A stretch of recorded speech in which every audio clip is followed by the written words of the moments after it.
Hello everyone! Today, we're diving into one of the most controversial books of the 21st century, The God Delusion by Richard Dawkins. Published in 2006, this book became a cornerstone of the new atheism movement. Let's explore its main points, the context in which it was written, and the key lessons we can take away. Dawkins, a renowned evolutionary biologist, wrote this book in the wake of the September 11th attacks and rising religious fundamentalism worldwide.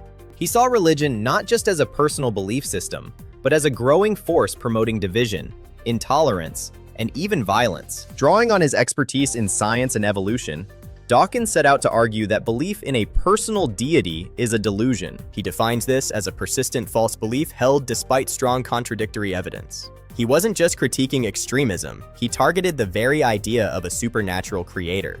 The book blends philosophy, science, history, and sharp polemic to make the case for atheism and a scientific worldview. It sold millions and sparked fierce debates, with supporters praising its clarity and critics calling it overly confrontational. The book has 10 chapters, but its core arguments cluster around a few big ideas.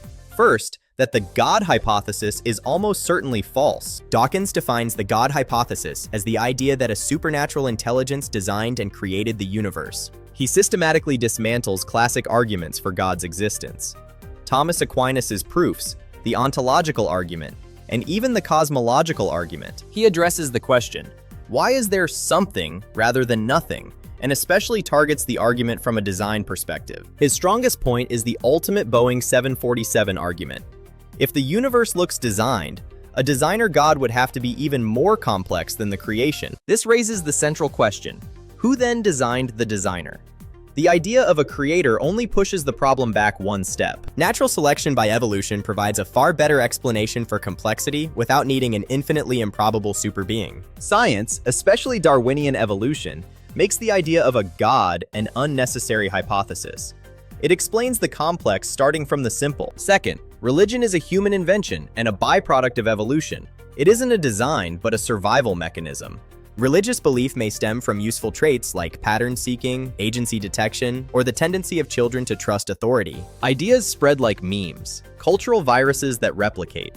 Dawkins argues that religion persists because it exploits our psychology, not because it's true. Third, morality does not require God. In fact, religion often gets morality wrong when we look at history. The Bible and other holy books contain commands that modern people rightly reject. Genocide, slavery, etc. Our moral sense comes from evolution, empathy and cooperation for survival, and the moral zeitgeist that improves over time. Atheists can be highly moral.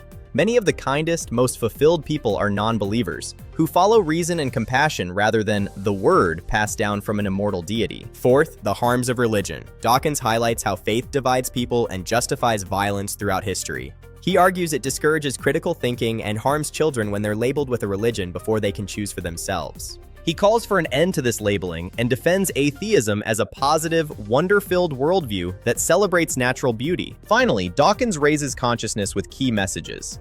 Atheists can be happy and moral, and science explains the world better. He urges us not to label children and tells atheists they should stand proud and unapologetic in their worldview. So what should we take away from the God Delusion? Let's break down 5 essential lessons. Lesson 1.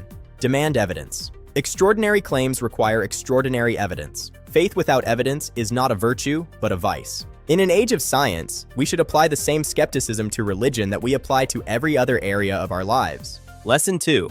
Science and wonder go hand in hand. Rejecting the idea of a creator deity doesn't mean rejecting meaning or the sense of awe we feel. The natural world, explained by physics, is more astonishing than any myth. As Dawkins says, embrace the universe as it truly is. Lesson 3. Morality is human. We don't need divine commands to know right from wrong. Our ethics evolve with our society.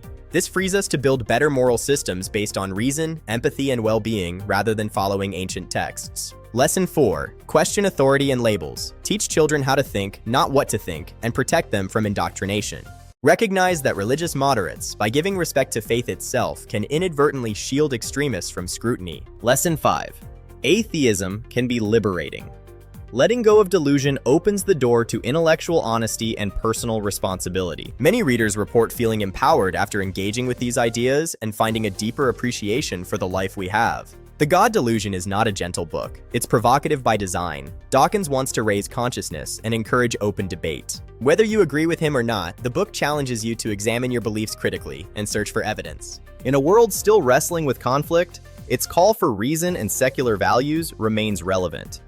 We don't need deities to live joyful lives. Thanks for watching. Drop your thoughts in the comments. Like, share, and subscribe for more summaries. Until next time, keep questioning.